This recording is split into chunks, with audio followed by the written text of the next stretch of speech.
सन्माननीय व्यासपीठ, आजच्या कार्यक्रमाचे अध्यक्ष आदरणीय माननीय श्री राजेश विजय टोपे साहेब, डॉक्टर प्रशांत लावरुडकर सर, उत्तम मामा Pawar, Rahul Bhalekar sir, doctor Rajendra Gaikwad sir, doctor Milind Pandit sir, doctor Kailas Angure sir आणि डॉक्टर विद्या पटवारी मॅडम, आणि ज्यांच्यामुळे मी तुमच्यापर्यंत आले आणि तुम्हाला भेटू शकले असे डॉक्टर विनोद जाधव सर. मी आज तुमच्या समोर एक प्रसिद्ध अभिनेत्री म्हणून नाही तर एक मत्स्यधरी महाविद्यालयाची विद्यार्थिनी म्हणून होती.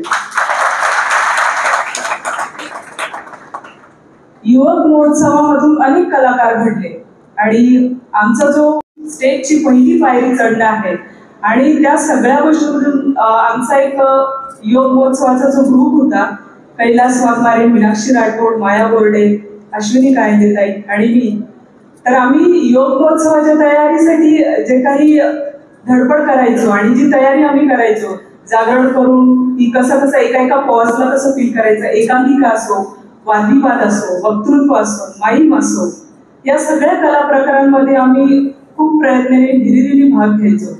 आणि तुळजापूर युवक महोत्सवामध्ये आम्ही आमच्या मत्स्यधरी महाविद्यालयाला अनेक बक्षिसं मिळवून दिली.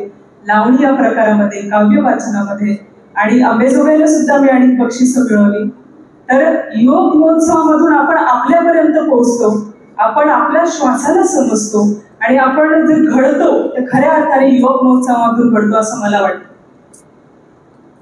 युवक महोत्सवानंतर जेव्हा मी कला क्षेत्राबद्दल मला जेवढी उत्सुकता होती की माझ्यामध्ये काय आहे आणि मी काय करू शकते, या सगळ्या ज्या प्रोसेसमधून जात असताना मी मुंबई विद्यापीठाच्या अकॅडमी ऑफ थिएटर आर्ट्सला ऍडमिशन घेतलं नाट्यशास्त्र विभागामध्ये. आणि तिथे शिकत असताना मला अनेक अशी व्यक्तिमत्वे मिळाली ज्याच्यामुळे मी उजळून निघाले आणि ज्याच्यामध्ये मला खूप काही शिकता आलं. तर हे सगळं करत असताना मला डॉक्टर जब्बार पटेल सरांनी माझं अजिंठा नाटक पाहिलं. नादो महानोरांचा आज स्मृती दिवस आहे, त्यांना मी नम्र अभिवादन करते. नादो महानोरा लिखित जे अजिंठा महाकाव्य आहे त्याच्यामध्ये मला पारोची भूमिका मिळाली होती. आणि पारोची भूमिका नेहरू सेंटर वरळीला जे नेहरू महोत्सव होतं त्याच्यामध्ये डॉक्टर जब्बार पटेल सरांनी ती भूमिका माझी पाहिली आणि त्यांनी मला वेणुताईच्या कॅरेक्टरसाठी त्यांच्या ऑफिसला बोलवलं. तर त्यांच्या ऑफिसला बोलवल्यानंतर जैत रे जैत, उंबरठा, सिंहासन हे सगळे सिनेमाचे जे दिग्दर्शक आहेत, नॅशनल अवॉर्डेड डिरेक्टर आहेत आणि त्यांच्या समोर जाताना मी अगदी घाबरून गेले होते. मला धडधडत होतं की सर मला काय प्रश्न विचारतील, मी सरांशी काय बोलू आणि मला सर ऑडिशन घेतील का, मला एखादा डायलॉग देतील का. तर सरांनी मला त्यांच्या समोर बसवलं आणि फक्त माझ्याशी गप्पा मारल्या. त्यांना बोलून धडधड होत होतं आणि मला रिलॅक्स करण्यासाठी त्यांनी माझ्याशी खूप छान संवाद तिथे साधला. आणि त्यांना जे माझं बेसिक इनोसेन्स आहे असं त्यांनी मला नंतर सांगितलं की ते तुझं बेसिक इनोसेन्स बघून मी तुला त्या भूमिकेसाठी निवडलं. सरांनी कुठलाही डायलॉग माझ्याकडे तेव्हा म्हणून घेतला नाही आणि वेणुताई चव्हाणसाठी माझी या भूमिकेसाठी माझी निवड झाली. तर याचा प्रीमियर शो 2014 मध्ये जेव्हा मुंबईला याचा प्रीमियर शो होता, यशवंतराव चव्हाण पघर एका वादळाची, आणि त्या प्रीमियर शोला माननीय अंकुशरावजी टोपे साहेब उपस्थित होते, माझ्या महाविद्यालयाचे सर्व शिक्षण महर्षी ज्यांचा आम्ही प्रचंड रिस्पेक्ट करतो आणि प्रचंड कौतुकाची थाप पाठीवर देणारे असे आमचे टोपे साहेब तिथे उपस्थित होते. अख्खं मंत्रिमंडळ तिथे उपस्थित होतं. माननीय शरदचंद्रजी पवार साहेब तिथे होते, सुप्रिया सुळे होत्या. आणि या प्रीमियर शो मध्ये त्यांनी मला पाहिलं की आमच्या महाविद्यालयाचे विद्यार्थी आहे, त्यांना प्रचंड अभिमान आणि कौतुक वाटलं माझं. आणि शरदचंद्रजी पवार साहेबांनी जब्बार सरांना विचारलं की जब्बार, ती अस्सल वेणुताई तू कुठून उभी गेली, आणि ती खरंच माझ्या भूमिकेची पावपोच पावली होती. त्यांच्या कॉम्प्लिमेंटमुळे, त्यांच्या प्रतिक्रियेमुळे मला खूप प्रोत्साहन मिळालं. आणि मग टोपे साहेबांना असं वाटलं की आमच्या विद्यार्थिनीला अजून प्रोत्साहन मिळावं, अजून बळ मिळावं, तिच्या पंखांना अजून आकाशात भरारी देण्यासाठी अजून तिला हिंमत मिळावी, म्हणून त्यांनी जालन्यामध्ये नीलम टॉकीजला माझा यशवंतराव चव्हाण सिनेमाचा प्रीमियर शो ठेवला माझं कौतुक म्हणून. तेव्हा त्यांनी डॉक्टर जब्बार पटेल सरांना जालन्यामध्ये बोलवलं होतं आणि अशोक लोखंडे सर जे होते, जे यशवंतरावांच्या भूमिकेमध्ये होते, आणि लुगना सलीम सिद्दीकी ह्या मोठ्या वेणुताई होत्या, आणि छोट्या वेणुताई जे ओम गुटकर मुळशी पॅटर्नचा जो ऍक्टर आहे त्यांच्या बायकोचं कॅरेक्टर म्हणजे त्यांनी यशवंतराव आणि वेणुताई केलं होतं. तर हा सिनेमा 2014 मध्ये जालन्यातही लागला होता.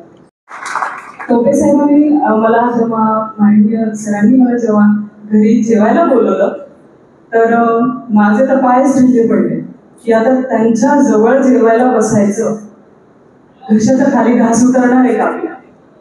मी गेले, जब्बार सर होते सोबत, तर माननीय टोपे साहेबांनी मला सांगितलं माझ्या बाजूला बस. बापरे, त्यांच्या बाजूला बसून जेवण करायचं म्हणजे मी प्रचंड घाबरलेली होते. आदरी भीती होती त्यांच्याबद्दल, पण त्यांनी मला अतिशय प्रेमाने एकदम मैत्रीपूर्ण त्यांनी माझ्याशी इतके पॉझिटिव्ह व्हायब्रेशन्स होते त्यांचे की असं कुठेही वाटत नव्हतं की ते खूप प्रतिष्ठित आणि अतिशय जे कर्तृत्व त्यांचं आहे पण तितकंच ग्राउंडेडही त्यांचं नेचर होतं. आणि तीच गोष्ट मला तिथे शिकायला जेव्हा मी त्यांच्या बाजूला जेवायला बसले, पुरणपोळी मी खात होते, माझा हात थरथरत होता आणि मी त्यांचं बोलणं ऐकून मी जेवण करू मला असं झालं होतं. आणि बोलताना ते मला म्हणाले की जब्बार सरांना ते सांगत होते, बडीशाताई टोपे आमच्या जवळच बसलेल्या होत्या, इतकी आदब, इतकं शालीनता आणि इतकं घरंदाजपणा त्यांच्या त्या पूर्ण पर्सनॅलिटी मधून झळकत होता की अशी जी व्यक्तिमत्व आपल्या आयुष्यात येतात ते आपल्याला खरंच उचलून काढतात आणि आपल्याला जमिनीवर राहायला शिकवतात. काही आमच्या समोरच बसलेल्या होत्या तरी आमच्या वैशालीने मिळवलं, आमच्या वैशालीने तिथपर्यंत गाठलं, पण आता ते मेंटेन ठेवणं आणि कॉन्स्टंट ठेवणं आता तिच्या हातात. थोडीशी सजग झाले की खरंच आहे, यश आपल्याला मिळतं पण ते यश आपल्याला पचवता आलं पाहिजे. यश जेव्हा मिळतं आपल्याला नम्र राहता आलं पाहिजे. आपल्या आयुष्यात येणाऱ्या प्रत्येक व्यक्तीकडनं आपण काहीतरी शिकत असतो, आपल्या अपयशातून आपण शिकत असतो. असं नाही की प्रत्येक वेळेस यशच आपल्या पदरात पडतं. मलाही अनेकदा अपयशाला सामोरं जावं लागलेलं आहे. NSD ला नॅशनल स्कूल ऑफ ड्रामाला जेव्हा माझं निवड झाली होती, सिलेक्शन झालं होतं, तर दुसऱ्या राऊंड मध्ये जेव्हा मी दिल्लीला गेले होते, दिल्लीला त्या राऊंड मध्ये 4 दिवसांचं वर्कशॉप होतं आणि तिथे मात्र माझी निवड झाली नाही. मी खूप नाराज झाले होते, मी खूप निराश झाले होते. तर माझ्या वडिलांनी मला एकच शब्द सांगितला की हे तुझं अंतिम ध्येय आहे का, तुझ्या आयुष्याचं हे इथपर्यंतच लिमिटेड तुझी स्वप्न आहेत का. तेव्हा कुठे मला कळलं की नाही, त्याच्या बियॉन्ड मी स्वप्न पाहिली आहे, त्याच्या बियॉन्ड माझी कार्यक्षमता आहे आणि मी ते सिद्ध करू शकते. त्यानंतर असेच टप्प्याटप्प्याने मी घडत गेले. माझ्या कॉलेजमध्ये असताना गायकवाड सरांचे जेव्हा प्राचार्य होते त्यांच्या कारकिर्दीत असताना मी कॉलेजची सांस्कृतिक प्रतिनिधी होते, कारण तेव्हा 2005 मध्ये अशोक सराफ आणि अविनाश नारकर यांच्याबरोबर माझा सिनेमा आला होता आणि त्याच्यामुळे माझ्या कॉलेजने माझं कौतुक म्हणून, माझं सन्मान म्हणून मला कॉलेजचं सांस्कृतिक प्रतिनिधी म्हणून निवडून दिलं होतं. आणि त्यानंतर जी काही मजा आली आमच्या युवक महोत्सवामध्ये, प्रॅक्टिसमध्ये, रुसवे फुगवे, आजही माझ्या हातावर काही गुण आहेत. माईमध्ये जे लोक लागतात किंवा जे काही आपल्या प्रॅक्टिसमध्ये काही खाणाखुणा आपल्या ह्याच्यावर असतात आणि त्याच खाणाखुणा मला प्रेरणा देत राहतात आयुष्यभर की नाही मी करू शकते, आय कॅन डू इट. जेव्हा कधी मुंबई नगरीत असताना कसल्यासारखं होतं तर मी हेच सगळे दिवस आठवते की आपण करू शकतो. आपली जी धग आहे, आपली जी आग आहे काहीतरी करण्याची, एका कलावंताचा जो जन्म मिळाला आहे की एकाच जन्मामध्ये तुम्हाला अनेक भूमिका जगायला मिळतात, प्रत्येक भूमिकेतून काहीतरी शिकते. जसं मी तालीम सिनेमा केला होता 2016 मध्ये, माझा तालीम सिनेमा रिलीज झाला होता, त्याच्यात मी एका लावण्यवतीची भूमिका केली होती. त्या भूमिकेसाठी मी संगीत वारी, बोलाट्याचं बोर अनेक पुस्तकं वाचली होती. कारण भूमिका करत असताना आपल्याला वाटतं की रातोरात स्टार झाले, यांना रातोरात यश मिळालं. रात आणि स्टारच्या मध्ये जो संघर्ष असतो तो फक्त त्या कलाकाराला माहिती असतो. तर मी त्यासाठी 10 किलो वजन कमी केलं होतं आणि 5 किलोचे घुंगरू घालून मी जेव्हा 8 तास प्रॅक्टिस करायचे तेव्हा मला विठाबाई, त्यानंतर सुरेखा पुणेकर, छाया पुटेगावकर, माया पुटेगावकर या सगळ्यांचा संघर्ष आठवून आणि माझ्या वडिलांचा चेहरा आठवून की यांनी मला जालन्यासारख्या शहरातून एका मुलीला सिनेसृष्टीमध्ये जाण्याची परवानगी दिली ही माझ्या दृष्टिकोनातून, आपल्या सगळ्या ग्रामीण भागातील मुला मुलींच्या दृष्टिकोनातून खरंच खूप मोठी गोष्ट आहे. तर मला हे सगळं आठवून आठवून मी ती प्रॅक्टिस करायचे. आणि तो जो सिनेमा आहे जो माझा रिलीज झाला त्याचा प्रीमियर शो जालन्यामध्ये कैलासजी गोरंट्याल साहेबांनी ठेवला होता. त्यानंतर जालन्यात अनेक लोकांनी माझं कौतुक केलं त्या सगळ्या अर्जाबद्दल. आणि चिरगुट सिनेमा मी केला ज्याच्यात उपेंद्र लिमये आहे, ज्याच्यात चिन्मय मांडलेकर आहे, मोहन जोशींबरोबर मी लाल चुडा सिनेमा केला. पण जेव्हा मला महाराष्ट्र गौरव पुरस्कार मिळाला विजू कुटे आणि श्रीभा देशपांडेंच्या हस्ते, तेव्हा मला असं वाटलं की मी माझ्या आई वडिलांना काय देऊ शकतो. तर मी माझ्या आई वडिलांना तो पुरस्कार स्वीकारण्यासाठी रंगमंचावर माझ्या सोबत घेऊन गेले की हा पुरस्कार खऱ्या अर्थाने तो त्यांचा पुरस्कार आहे ज्यांनी माझ्यावरती संस्कार केले आणि ज्यांनी मला त्या पद्धतीने घडवलं. मला तुम्हाला एवढंच सांगायचंय की अपयश येतं, पण आपण जेव्हा स्टेजची पहिली पायरी चढतो तुम्हाला सर्टिफिकेट मिळो, तुम्हाला शील्ड बक्षीस मिळो अथवा न मिळो, पण तुम्ही जिंकलेले असता मित्रांनो. कारण तुम्ही ते करेज दाखवलेलं असतं, तुम्ही ती हिंमत दाखवलेली असते, तुम्ही न खचता अथक प्रयत्नातून त्या रंगमंचापर्यंत पोहोचलेले असता, तेव्हाच तुमची जीत झालेली असते. आणि म्हणून मला असं म्हणावंसं वाटतं की माझ्या अपयशातून मी जास्त शिकलेली आहे यशापेक्षा. आणि बिलीफ, पीस आणि कन्सिस्टन्सी या सगळ्या गोष्टीतून मला हे शिकले की स्वतःवर विश्वास ठेवा. आणि पीस म्हणजे स्वतःशी कनेक्ट व्हा, स्वतःच्या कलेशी कनेक्ट व्हा, आणि मग खऱ्या अर्थाने ते तुमचं आतून सृजन होईल असं मला वाटतं. आणि आपल्या सगळ्यांसाठी एक कविता मला इथे म्हणावीशी वाटते.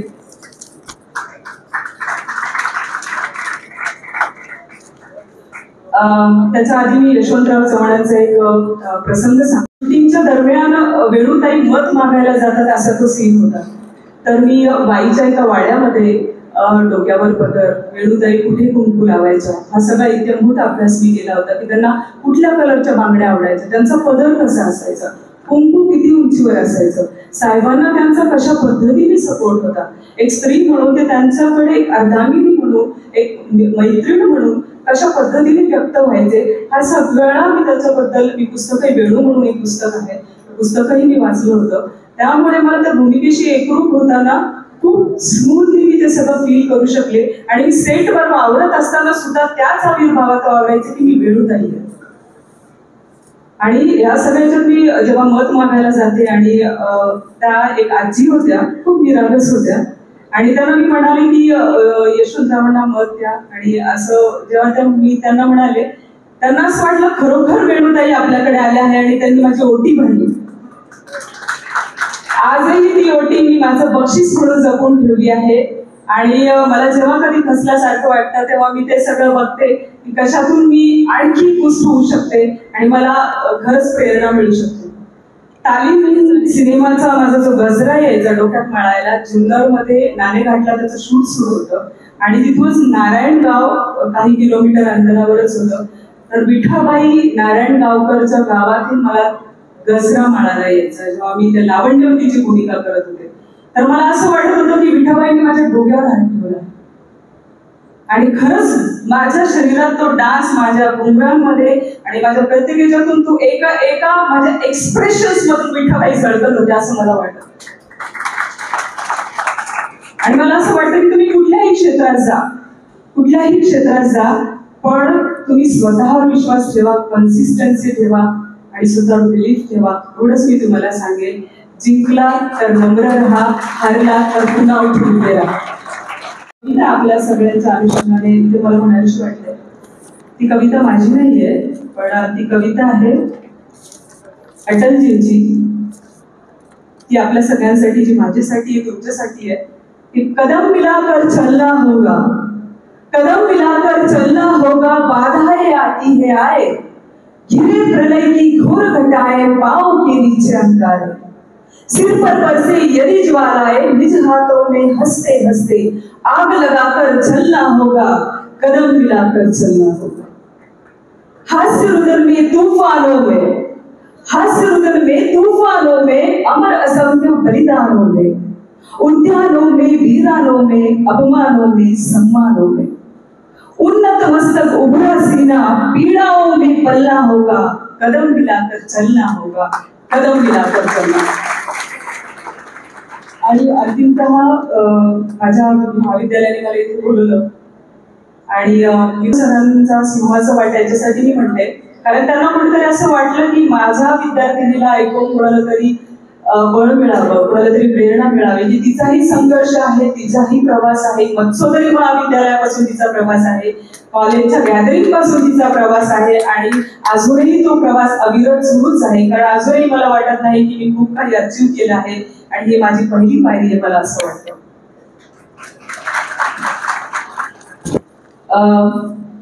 महानुरांचा आज स्मृती दिवस आहे म्हणून जाता जाता अजिंठा नाळा या महाकाव्यातील एक संवाद मी ते तुमच्यासमोर म्हणते आणि त्यांना एक ट्रिब्यूट म्हणून, त्यांना आदरांजली म्हणून.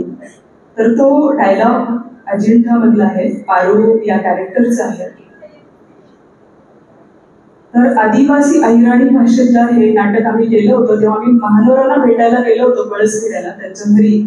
तर त्यांच्याशी आम्ही खूप गप्पा मारल्या होत्या आणि यशवंतराव चव्हाणांची गाणी सुद्धा त्यांनी लिहिली आहे आणि डॉक्टर जब्बार पटेल सरांच्या अनेक सिनेमांची गाणी त्यांनी लिहिली आहे. तर त्या अजिंठ्यातला एक डायलॉग मी फक्त म्हणते सरांच्या परवानगी. आणि मला हे सांगायला आवडेल की अमृतकर सरांना, doctor Prashant Amritkar sir police सचिव आहे, त्यांची आणि माझी आज भेट झाली आहे आणि आज पहिल्यांदा मी त्यांच्याशी बोलले कारण मी डॉक्टर बाबासाहेब आंबेडकर मराठवाडा विद्यापीठ छत्रपती संभाजीनगर येथे नाट्यशास्त्र या विषयात PhD करते आहे आणि अभिनेत्रींचं योगदान आणि आव्हानं या विषयावर मी PhD करते आहे. कारण मला असं वाटलं की मी कला क्षेत्रामध्ये आहे, एक स्त्री अभिनेत्री आहे, माझा जो 20 वर्षांचा प्रवास आहे आणि या प्रवासामध्ये एक स्त्री म्हणून, एक कलाकार म्हणून, एक ग्रामीण भागातली अल्लड आणि एक निरागस मुलगी म्हणून माझ्या वाट्याला जे काही अनुभव आले, पडद्यामागचे असो की पडद्यासमोरचे असो, तर या अभिनेत्रींचा जो लेखाजोखा आहे यांच्या माध्यमातून मला नव्यानं काही उभारी मिळते का, मला ते नव्याने काही शिकायला मिळतं का, या अनुषंगाने माझ्या वडिलांची इच्छा होती की मी PhD करावं. तर अभिनेत्रींचं योगदान आणि आव्हानं जे आहेत की त्यांची जी घुसमट आहे, दमन आहे, पडद्यामागचा त्यांचा जो संघर्ष आहे, प्रवास आहे, अवहेलना आहे, स्त्री म्हणून जे काही शेरे ताशेरे आहेत, सोशल मीडियावर ट्रोल होणं आहे. कारण तुम्हाला जे दिसतं सोशल मीडियावर की फक्त यांनी बॉडी शेमिंग, यांनी कसे कपडे घातले, पण तुम्ही एखाद्याच्या चांगल्या कलागुणांचं कौतुक करायला शिकलं पाहिजे आणि चांगलं काय कारण कोणाचा संघर्ष कोणाच्या वाटेला काय येतोय आपल्याला तो संघर्ष माहीत नसतो. आणि त्याच्यामुळे मला असं वाटतं की या कलाकार या नात्याने माझं कर्तव्य आहे की या अभिनेत्रींच्या याच्यातून तरुण पिढीला, येणाऱ्या पिढीला काही नवीन मिळू शकतं का. जसं सीमा विश्वास आहे ज्यांनी बँडेड क्वीन सिनेमा केला, त्याच्यामध्ये जो त्यांना सीन द्यायचा होता तर त्याच्यामध्ये त्यांची काय अवस्था झाली असेल, फुलनदेवीचं जे सगळं दुःख वेदना व्यक्त करत असताना त्या अभिनेत्रींच्या मनपटलावर काय काय संस्कार झाले, कशा कशा सगळ्या घुसमटीतून तिला जावं लागलं, हा माझा PhDचा विषय आहे आणि मी आपल्या डॉक्टर बाबासाहेब आंबेडकर मराठवाडा विद्यापीठामध्ये PhD करते आहे. आणि दुसरं एक सांगावं असं वाटतं की मी माझ्या जालना जिल्ह्यासाठी काय करू शकते, हाही विचार माझ्या मनात आला. डॉक्टर विनोद जाधव सर आणि आम्ही बालरंगभूमी परिषद, मी जालना जिल्ह्याचे अध्यक्ष आहे आणि मुलांसाठी थिएटर इन एज्युकेशन, थिएटरच्या माध्यमातून त्यांना कसं एज्युकेट करायचं. आज सोशल मीडियाच्या वापरामुळे व्हिडिओ गेम्स आहेत ते मैदानी खेळ विसरले आहेत की आपण जसं मामाचं पत्र हरवलं किंवा आपण जे मैदानी खेळ खेळायचो आणि त्यांनी आणखी आणखी समृद्ध व्हायचो. आपली ट्रेनमध्ये जाताना सुद्धा आपण खूप मजा करायचो, गाण्याचं भेंड्या वगैरे, पण आजच्या मुलांना कुठेतरी त्या गोष्टींमध्ये आनंद मिळत.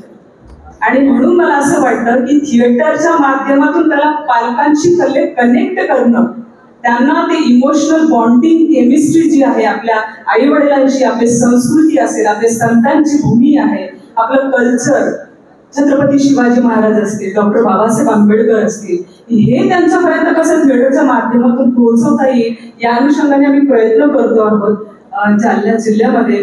तर आम्ही अनेक शिबिरं सुद्धा त्यासाठी, सरांनी आता मला विचारलं की आपण काय करू शकतो, सरांनी आपल्या डोबे साहेबांनी मला आता विचारलं, राजेश विनंती, की आपण काय करू शकतो की आपल्या मुलांना चांगलं व्यासपीठ मिळावं, त्यांच्या कलागुणांना वाव मिळावा आणि अजूनच त्यांची सुप्त गुणांना एक रंगमंच, एक स्टेज मिळावा, एक आयाम मिळावा, एक प्लॅटफॉर्म मिळावा. म्हणून आपण काय करू शकतो ही त्यांची तळमळ त्यांनी आता मला बोलून दाखवली. तर मी तेच त्यांना सांगत होती की आपण असे वर्कशॉप घेऊ शकतो जे की आपल्या प्रत्येकामध्ये न्यूनगंड असतो, भाषेला घेऊन न्यूनगंड असतात. मराठवाड्याची ना, तो विदर्भाची ना, तो खानदेशाची ना, हा तुझे टोनून वाटलं, हा जो न्यूनगंड आहे, अल्टिमेटली भाषा काय आहे? कम्युनिकेशनचं माध्यम आहे. तुम्ही व्यक्त व्हा, तुम्ही बिनधास्त व्यक्त व्हा. कोण आपल्याला ट्रोल करतं, कोण क्रिटिसाइज करतंय हा विचार न करता फक्त एक्सप्रेस व्हा.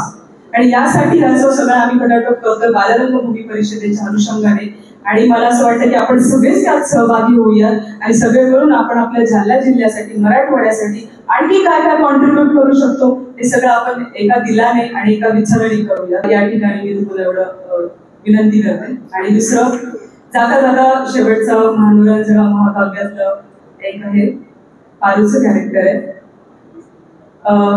वाळीत टाकलेल्या तिच्यावर बलात्कार झालेला आहे आणि ते अख्ख्या नाटकभर काहीच बोलत नाही. फक्त शेवटी ती एक डायलॉग, एक संवाद बोलते, तो मी तुमच्या समोर 2 मिनिटात बोलण्याचा प्रयत्न करते. झोपडीचं काहीतरी वाजलं, आवाजच असं वाटी राहिला. मनी रंगदारी माणसं माहित नाही, मी धाकली होती तेव्हा तिला या विद्लुशी 12 वळीनं ध्यापार धबधबा, पांढरा धबा धो धो, उच्च उच्च जाईल काया पहाड, तठी झाडानं ध्यापारले ना 50 घर असलं तसं मला तठीशी मला गणगोत रंगताना मला हाड माजला, मला परका होय गणगोत खराशी, पण पापी मतलबी पैसानं लालची, खोटा मायेनं, खोटा प्रेमान, निदान मला भाऊ तरी खरंशी, पण तेवढी खरा नाही. मला पैसा म्हणून धनी वाचायला खूप आणावं, वाटच जाईयावं, भेटी सगळी मन मोक्क करियावं, पण 23 इंजेच्या हात फेर टाकलं, त्रास दिला. तू भरल्या छातीला म्हणून मला जीवशी, नाही तर त्यांनी मुळदा पाडला साजलो. भरता फिरले शेतना थोडं बहुत काम करस, लेणापूरला लाकडाची मोही विकत लेवाले जास्त तरी मला गावली थोराड भरल्या माणसाने मला कुठे धामधूम पैता आलं नाही, मला कुठे वळायला बी आलं नाही.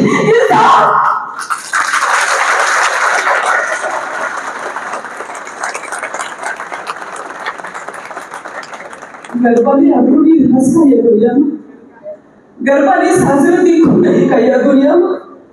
मी पाटायर, इज्जत लुटायर, मग तर चालणारशी होती भल्याचा आत्मा माया. अरे कूट लावली ही कुलसिली सज्जात, मला जिंदगानीतला दोष काय शे. तू कोण माणूस, खोटलं मला पद्मपाणी बुद्धा, हवा जिंठा, तू हुबेहूब तनाज शरत असा. तू माणूस नाही शे बाप्पा, तू तर मला नाही वाटस, बडा जादूगारच वाटस. तुने डोळे, तुने मोठा, त्यासाठी मी माझी सारी जिंदगानी तुले दे. अंजनावा हिंसा मला दिन दुपार भयांचं पण पडस वाटस. धबधब्यानं पाणी घेतलं, पुढचं पडून आणला डोहामा गिलसा. मला डोहामा यशोधरीला राहू दिखी राहिला, मला सोडी समजावू नको, मला डोहामा यशोधरीला राहू दिखी राहिला. धन्यवाद.